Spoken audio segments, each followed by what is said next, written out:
Hello बच्चा लोग, welcome to all at your channel Nancy@your mentor. In this series, I will explain all the chapter of your economic books of class 11. You don't have to waste your money in any type of coaching, whether it is online and offline. You can fully rely on me. I will provide notes which I made for you and which is very in that I am using very easy language which can a Hindi medium or an English medium can understand. So without any delay, let's start our first chapter, or this is your first class economic and economics. इसमें सिर्फ मैं एक introduction दे रही हूँ. Next class में हम, और अगर आप कोई भी टर्म समझ नहीं आती है आप कमेंट सेक्शन में कमेंट कर दो. I will take your comment and I will leave by addressing your name. I will explain that doubt. Okay, let's start the video. What is economy? Economy क्या है? एक ऑर्गेनाइजेशन है जो क्या करवाती है? Living to the people. Because हमें जीने के लिए क्या चाहिए? रिसोर्सेज चाहिए. हमें सोने के लिए बिस्तर चाहिए, खाने के लिए फूड चाहिए, पानी चाहिए, हमें पढ़ने के लिए हमें बुक्स चाहिए. अब आजकल के ज़माने में तो बच्चों को फ़ोन और ई गैजेट्स चाहिए. तो हमें क्या चाहिए? Resources which are required for our living. Normal तो लिविंग के लिए क्या है? रोटी, कपड़ा, मकान और एजुकेशन. बट उसके अलावा भी अगर आपको ट्रैवल करना, you need vehicle, whether it is 2-wheeler, 4-wheeler, 6-wheeler. Okay, so economy क्या है? ऑर्गेनाइजेशन जो आपको ज़रूरत की चीज़ें प्रोवाइड करवाती है. ज़रूरत जो आपको चाहिए. इससे क्या होता है? It makes the use of available resources. जितनी भी अवेलेबल रिसोर्सेज हैं उसका यूज़ होता है. कैसे? वो हमें प्रोवाइड करवाती है गुड्स एंड सर्विसेज. गुड्स क्या हो गए? जैसे कि फ्रूट्स, वेजिटेबल, कार और पेंसिल, योर बुक्स. ये क्या है? गुड्स हैं. Services which we can't touch. अगर मैं आपको पढ़ा रही हूँ, आपको समझा रही हूँ, तो मैं क्या दे रही हूँ? Service. Teaching is a service. I am giving service to you. अगर आपकी मदर लव कर रही है, it is doesn't count in a service, but we can't see. और सर्विसेज के अंदर आपके आ सकते हैं कंप्यूटर सेक्टर में जो लोग वर्क करते हैं, दैट इज़ ऑल्सो सर्विसेज. और जो आपको होम टू होम डिलीवरी करवा रहे हैं, आप कुछ भी ऑर्डर कर देते हो, आपके घर आ जाता है, which is also services. Okay, तो गुड्स एंड सर्विसेज को जो हमें प्रोवाइड करवाता है, हम तक जो भी रिसोर्सेज हैं उनका यूज़ हो पाता है, वो कौन है उसके लिए रिस्पॉन्सिबल? कौन सी ऑर्गेनाइजेशन? That is economy. अब समझते हैं कि व्हाट इज़ इकोनॉमिक्स. क्या होता है? Economic is concerned with the selection करना of resources under the condition of scarcity. अब इस scarcity को समझते हैं कि what is it.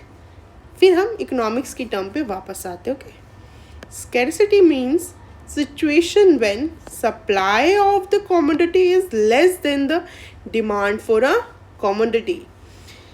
मतलब कि जितनी भी सप्लाई है कमोडिटी की वो कम है बल्कि किस कंपैरिजन में? डिमांड में. डिमांड इज़ हाई, आपको वो गुड ज़्यादा चाहिए, और सप्लाई क्या है उसकी? कम है.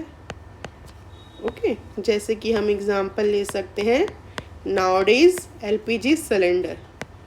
बहुत सारे लोगों को नहीं मिल पा रहा है, उसकी डिमांड हाई है बट सप्लाई क्या है? कम है. मार्केट में अवेलेबिलिटी उसकी क्या है? कम. तो यही क्या है? स्कैरसिटी. कोल क्या है? स्केयर रिसोर्स है, बिकॉज उसको मिलियन ऑफ ईयर्स लग जाते हैं बनने के लिए. आपने पढ़ा है ना, fossil fuels takes a million of years to regenerate again. So resources are scarce. हमें भी पता है कि हमारी अर्थ पे कितना % वाटर है? बहुत ज़्यादा वाटर है, बट हमारे पास फ्रेश वाटर कितना कम है. तो वो भी क्या है? स्केयर रिसोर्स है. अगर आप विलेज में जाओ तो आपको free of cost you can drink the water. But अगर आपको दिल्ली जैसे शहर में, मुंबई जैसे शहर में, हम परचेज़ करते हैं 20 रुपये की बॉटल, एक छोटी मिलती है बिस्लरी की. तो रिसोर्सेज आर स्केयर, इसलिए उनका वाइजली यूज़ हो पाना. तो इकोनॉमिक क्या करता है? कंसर्न कि selection of resources condition of a scarcity की सिचुएशन में भी रिसोर्स अवेलेबल हो सके, वही क्या है आपका इकोनॉमिक्स क्या है, कंसर्ट की सिलेक्शन करता है उन रिसोर्सेज का, किस चीज़ की कमी है तो उसका क्या होना चाहिए, अल्टरनेटिव होना चाहिए। जैसे कि हम बात कर सकते हैं इलेक्ट्रिसिटी हमें पता है किससे जनरेट होती है, वाटर से, ओके, विंड से, विंड मिल वगैरह लगे होते हैं आपने सुना होगा। बट अब क्या कर रहे हैं, सोलर पैनल्स लगाए जा रहे हैं क्योंकि water is also an square resource, उसको फुलफ़िल करने के लिए, और इतनी ज़्यादा पॉपुलेशन इंक्रीज़ हो रही है, demand of electricity is increasing, क्या वाटर इंक्रीज़ हो रहा है, नहीं, उसका तो यूटिलाइजेशन बढ़ रहा है। तो उस सिचुएशन में इकोनॉमिक कंसर्न स्केयर रिसोर्सेज की जगह क्या आपको दे रही है, alternative, we can use solar panels. उससे क्या होगा, आपके इलेक्ट्रिसिटी की डिमांड क्या होगी, कम होगी, क्योंकि उससे भी आप हीट इलेक्ट्रिसिटी जनरेट कर पाओगे। तो इकोनॉमिक्स कंसर्न करता है कि आपको स्केयर कमी वाली सिचुएशन में भी रिसोर्सेज को अवेलेबल करा पाए, और इकोनॉमी क्या है, एक ऑर्गेनाइजेशन है जो हमें रिसोर्सेज को अवेलेबल कराता है, जो हमें चाहिए यूज़, जो रिसोर्सेज पढ़े हैं उनका यूज़ हो सके, उनका जो लोग चाहते हैं, जो लोगों को रिसोर्सेज चाहिए वो प्रोवाइड करा सके। समझ आया, इकोनॉमी क्या है, एक ऑर्गेनाइजेशन है, इकोनॉमिक्स कंसर्न है, हमारे पेरेंट्स को कंसर्न है ना कि हमारा बच्चा ये कर ले, ये कर ले, ये कर ले, क्योंकि हमें पता है इसके पास इतने सारे चॉइसेस हैं, बट पेरेंट्स वांट कि डॉक्टर बने, टीचर बने, कुछ भी, और आपकी भी, क्योंकि आपके पास टाइम क्या है, स्केयर है, बट यू हैव ऑप्शन और अनलिमिटेड। ऑप्शन में अनलिमिटेड क्या है, आप अगर क्लास 11th में आए हो तो यू हैव ओनली 3 स्ट्रीम्स, इसके अलावा तो कोई स्ट्रीम नहीं। अगर कोई बच्चा फैशन डिज़ाइनिंग और कुकिंग वगैरह का करना चाहता है तो there is no course, you have to go with the commerce और arts and humanities and science, बस यही है ना। तो क्या है, आपके पास भी टाइम भी स्केयर है, रिसोर्सेज भी स्केयर हैं, तो आप उसका बेटर यूटिलाइजेशन कैसे कर सकते हैं, उसको ही हम इकोनॉमिक्स कहते हैं। स्कैरसिटी आपको समझ आ गया कि क्या है, जब आपकी डिमांड ज़्यादा है और गुड की सप्लाई कम है। अब हम पढ़ते हैं difference between positive and normative economics. Positive economic क्या होती है, first of all we will learn meaning. Positive economic deal with the how the economic problems are actually solved. अब हम ये इकोनॉमिक प्रॉब्लम्स क्या होती हैं हम नेक्स्ट इसी वीडियो में ही आगे पढ़ेंगे, ठीक है। उसको सॉल्व कैसे किया जा सकता है। Normative economics, we have norms ना, कि इतने टाइम के बाद गर्ल्स को बाहर नहीं जाना चाहिए, पेरेंट्स के नॉर्म्स बने हुए, यहाँ नहीं जाना, वहाँ नहीं जाना, या लड़के रो नहीं सकते, ये भी एक नॉर्म है। क्यों नॉर्म है, मतलब अजम्पशन कर रखी है लोगों ने, ये मान रखा है, but which is not true. Deals with how the economic problem should be solved, कैसे सॉल्व होनी चाहिए, कैसे रहना चाहिए। सोसाइटी बताती है ना कि ये नॉर्म है हमारी सोसाइटी का, दैट लाइक थिंग, कि एक्चुअली कैसे सॉल्व होगी और ये क्या होनी चाहिए। वेरिफिकेशन कैसे होगा, positive economy can be verified with the actual data. हम एक्चुअल डाटा से ही वेरीफाई करते हैं पॉजिटिव इकोनॉमी को, और इसके लिए कोई भी वेरीफाइड डाटा नहीं होता। फैक्ट्स, ये किस पे बेस्ड होता है पॉजिटिव इकोनॉमी, फैक्ट्स पे, एक्चुअल डाटा पे, और it is based on suggestion and opinion. Example, in India unemployment is rising, ठीक है, ये क्या है, एक positive economy. In India unemployment should be controlled, एक नॉर्म है कि कंट्रोल होनी चाहिए। It is not based upon the data, data के बेस नहीं है, एक नॉर्म के बेस है कि हर एक पर्सन एम्प्लॉयड होना चाहिए। समझ आ, what is micro economics. Micro economic is that part of economic theory which studies the behavior of a individual units of an economy. Micro means होता है स्मॉल। इकोनॉमिक्स हम पढ़ चुके हैं कि रिसोर्सेज आर स्केयर, और उनका यूज़ करना, उसकी कंसर्न को ही हम इकोनॉमिक्स कहते हैं। Means we have a scarce source, scarce amount of resources, and उस कंडीशन में हम रिसोर्सेज को कैसे यूज़ कर सकते हैं, that is your economics. Micro mean small, एक ही यूनिट के बारे में बात करना, उसके बिहेवियर को स्टडी करना, उसी को हम माइक्रो इकोनॉमिक्स कहते हैं। For example you have fruits, fruits के अंदर क्या क्या आ सकते हैं, ये क्या हो गया आपका मैक्रो, मतलब इसके अंदर हर एक वैरायटी का फ्रूट आ गया, फ्रूट कहाँ। बट अगर मैं स्पेसिफिकली बात करूँ एप्पल की, तो ये क्या हो गया आपका micro level. Okay, next, what is the economic problem. Economic problems क्या होती हैं and why does it arise, ये अराइज क्यों होती हैं। Economic problem is a problem of choice, we have resources but choice की problem which involve satisfaction of unlimited wants with limited resources, leaving alternative uses. Economic problem is a problem of choice because we have unlimited wants. हम चाहते ये भी मिल जाए, ये भी मिल जाए, but इसका ये सब कुछ नहीं मिल सकता because we have a limited क्या चाहिए और अल्टरनेटिव यूजेस भी चाहिए। क्योंकि अगर हमारे पास लिमिटेड रिसोर्सेज हैं और तो उसको ही हम अनलिमिटेड वे से कैसे यूज़ कर सकते, नहीं कर सकते ना। तो उसकी अगर हमारे पास suppose we have a unlimited amount of water but we have fresh amount of limited water, अगर मैं चाहूँ कि मैं अब पानी को वेस्ट ही करती रहूँ तो क्या होगा, हम नहीं कर सकते ना उसको वेस्ट, अगर हमारी फ्यूचर जनरेशन के लिए नहीं बचेगा क्योंकि we have limited amount of water. So economic problem ही अराइज हुई just because of problem of choice. उसमें हमारी सेटिस्फेक्शन, हमारी unlimited wants but we have limited resources. It arises because limited resources की वजह से, अभी मैंने बताया क्योंकि हमारे पास रिसोर्सेज आर लिमिटेड बट हमारी अनलिमिटेड वांट्स हैं, that why this problem arise. Second one is human wants are unlimited, क्योंकि हमारी सेटिस्फेक्शन नहीं मिलती। If we buy a cycle then we wants bicycle लेने के बाद वी वांट अ कार लेने के बाद भी चाहते हैं हमें ऑडी चाहिए, मर्सिडीज चाहिए, वो भी के बाद चाहते हैं कि हमें फाइटर जेट ले लें, एक अपना जेट प्लेन ले लें, कुछ भी। हमारी लिमिटेड वांट्स नहीं है, we have unlimited wants, that's why this problem arises. Third one is alternative uses, we have alternative uses. जैसे resources are not only limited, सिर्फ लिमिटेड ही नहीं है बल्कि बट हैव अल्टरनेटिव यूजेस भी हैं which make choice for the uses which is a more important, कि हम चूज़ क्या करें। हमारे पास दो चीज़ें हैं, जैसे कि आपके पास अल्टरनेटिव यूजेस का एग्जांपल ले सकते हो, आप क्लास 11th में हो, यू हैव, आप कॉमर्स भी ले सकते थे stream, you can take humanities as well, आप साइंस भी ले सकते थे, साइंस में भी क्या मेडिकल एंड नॉन मेडिकल, तो यू हैव चॉइसेस ना। बट आपको क्या चॉइस, क्या डिसीजन लेना है, दैट्स डिपेंड अपॉन यू। ठीक है, we have a alternative uses, कि हमारे पास मैंने अल्टरनेटिव यूजेस का, अगर मैं कॉमर्स नहीं लेती तो मैं ह्यूमैनिटीज़ और साइंस भी ले सकती हूँ।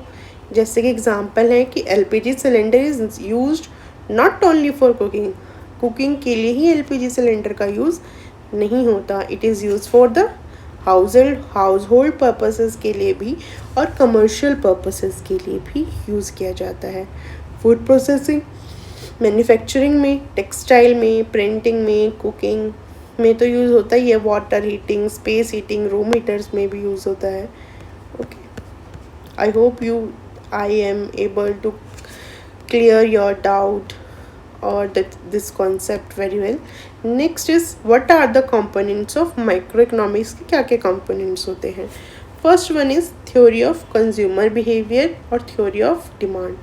कंज्यूमर के बिहेवियर को समझना, कंज्यूमर के बिहेवियर को क्यों समझना ज़रूरी है। अगर मैं प्रोडक्ट बना रही हूँ और मुझे ही नहीं पता कि मेरा कंज्यूमर जिसको मैं बेचना चाहती हूँ उसका बिहेवियर क्या है, कि वो उस प्रोडक्ट में क्या चाहता क्या है, तो फिर मेरा वो प्रोडक्ट बनाना बेकार है, क्योंकि वो परचेज़ ही नहीं करेगा। अगर मैं सपोज़ एक समोसे की बात कर लेते हैं कि हमारा कस्टमर को आलू वाला समोसा चाहिए, और उसके अंदर मैंने समोसाज में मैक्रोनीज वगैरह भरा होता है। तो ये क्या हुआ, मैंने कंज्यूमर के बिहेवियर को नहीं समझा कि मेरे कंज्यूमर जो हैं वो आलू वाले समोसे की ज़्यादा डिमांड है इंस्टेड ऑफ मैक्रोनी और चाउमीन वगैरह अलग मटेरियल का यूज़ करके। तो ये समझना ज़रूरी है जिससे कि हमारा प्रोडक्ट सेल हो सके। सेल कब होगा, जब कंज्यूमर को वांट होगी उस चीज़ की, तभी तो वो परचेज करेगा, otherwise it can't purchase and your product और your money goes waste. It decides how a consumer allocates his income, कैसे वो अपनी इनकम को खर्च कर रहा है टू गेट मैक्सिमम सेटिस्फेक्शन मिल सके। In this we study the relationship of price and demand. Price and demand, अगर कोई चीज़ सस्ती है तो हम उसको ज़्यादा ख़रीद लेते हैं। जैसे कि आपने ये मॉल वगैरह में देखा होगा, ये सेल निकालते हैं, इतने % ऑफ है, 50% ऑफ है, या by one get one free, so that उनका कंज्यूमर क्या करे, ज़्यादा उस चीज़ को ख़रीदे। ठीक है, डिमांड ज़्यादा है, अगर डिमांड ज़्यादा है तो प्राइस क्या होगा, कम होगा, कम प्राइस में ही लोग ज़्यादा डिमांड करेंगे। थ्योरी ऑफ प्रोडक्ट बिहेवियर, और ये भी हो सकता है कि अगर किसी भी प्रोडक्ट की डिमांड ज़्यादा है और सप्लाई कम है तो उस सप्लाई कम है, जैसे कि now days LPG cylinders, but वो तो सेम प्राइस पे ही मिल रहे हैं, बट जो ब्लैक में ख़रीदते थे उनको वो 1100-1200 का सिलेंडर अब 3-4 हज़ार रुपये का पड़ रहा है।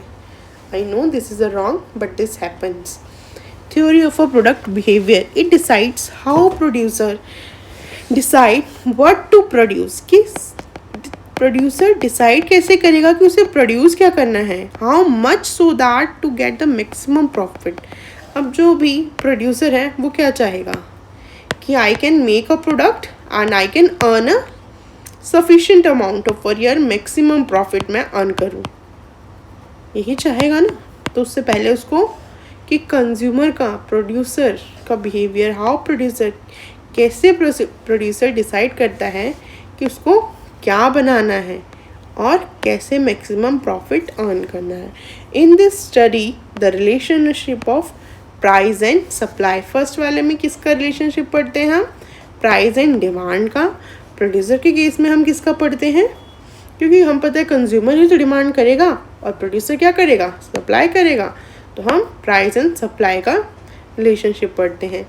Theory of price determination, it decides how the price of goods, कैसे प्राइस गुड्स और सर्विसेज का determined in the market through the interaction of demand and supply forces. Price determine किस पे होगा, उसकी कितनी डिमांड है और कितनी सप्लाई है, इसी पे ही हमारा price, these two market forces decides the price of the commodity.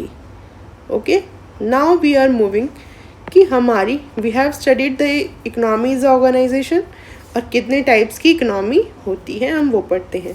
We have 3 type of economy: market economy, central planned economy and a mixed economy. Market economy is a economy जिसमें क्या है, जो हमारी market forces हैं, demand and supply are free economy, private sectors के पास है, private sector इसको कंट्रोल कर रहा है, इसमें कोई भी गवर्नमेंट का रोल नहीं है। सेंट्रल प्लान्ड इकोनॉमी क्या होता है, जिसमें किसका रोल है, गवर्नमेंट का, वो डिसाइड कर रही है डिमांड एंड सप्लाई के फोर्सेस को, वो ध्यान दे रही है, क्योंकि हमारे देश में क्या है, RBI जो मॉनेटरी पॉलिसीज़ को रेगुलेट करता रहता है। ये हम आगे आने वाली क्लासेस और में पढ़ेंगे। Okay, next is mixed economy, जिसके अंदर क्या है, private sector plus public, public means government sector, वो दोनों का रोल है, कंट्रोल करती है मार्केट फोर्सेस को। तो व्हाट इज़ मैक्रो इकोनॉमिक्स, अभी हमने पढ़ा, मैक्रो मीन्स लार्ज लेवल पे हम बात कर रहे हैं। ओके, जस्ट लाइक मैंने भी एग्जांपल दिया था ऊपर फ्रूट का, अगर we are talking about fruit it means हम पूरी उसके बारे में, अगर स्टूडेंट बोला मैंने तो स्टूडेंट के अंदर हर एक क्लास का स्टूडेंट आ गया, मैंने बोला क्लास फर्स्ट स्टूडेंट, उसके अंदर क्या हुआ, क्लास फर्स्ट का बच्चा। देखिए क्या हो गया, माइक्रो लेवल पे, मैक्रो पे, और उसके अंदर भी मैं बोल दूँ कि मैं बात कर रही हूँ राम के बारे में, Ram student is a very brilliant student, तो फिर वो क्या हो गया, एक स्पेसिफिक माइक्रो लेवल की बात हो गई। अब पढ़ते हैं हम मैक्रो इकोनॉमिक। वो पार्ट है इकोनॉमिक थ्योरी का जो स्टडी करता है behaviour of aggregates total economy as a whole. अभी तो अभी फ्रूट मैंने बोला, अगर मैं इसको बोल देती एडिबल थिंग्स तो उसके अंदर तो जितनी भी हम चीज़ें खाते हैं वो सब आ जाती, ब्रॉडर लेवल पे बात होगी ना। तो अब हम पढ़ते हैं what are the components of macro economics. अब मैक्रो इकोनॉमिक्स के क्या कंपोनेंट्स होते हैं। We have read about the micro economics, we have understand the meaning of macro economics, and now we are going to discuss about the components of macroeconomics. Theory related to equilibrium in the economic. Equilibrium point वो होगा, देखो, it is also known as the theory of income and employment in which equilibrium is a point. वो point होगा जहाँ पे total supply total demand के equal होगी। Okay, जितनी डिमांड है उतनी ही सप्लाई है, वही क्या हो गया, इक्विलिब्रियम पॉइंट हो गया।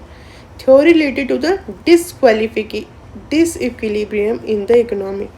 थ्योरी रिलेटेड टू डिसइक्विलिब्रियम, जहाँ पे क्या होगा, डिमांड सप्लाई इक्वल नहीं होंगे, या तो डिमांड ज़्यादा होगी या तो सप्लाई ज़्यादा होगी।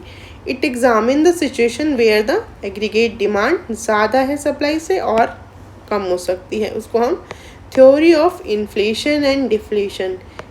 प्राइस इंक्रीज होने को, ज़्यादा है प्राइस तो उसको हम इन्फ्लेशन कहते हैं। मार्केट फोर्सेस डिसाइड करती हैं कि इससे ज़्यादा हो गया तो दैट इज़ इन्फ्लेशन, इससे कम है तो वो क्या है, डिफ्लेशन है। ये हम आगे पढ़ेंगे। Now your class is going to end. Okay, thank you for this precious time you have invested in the video.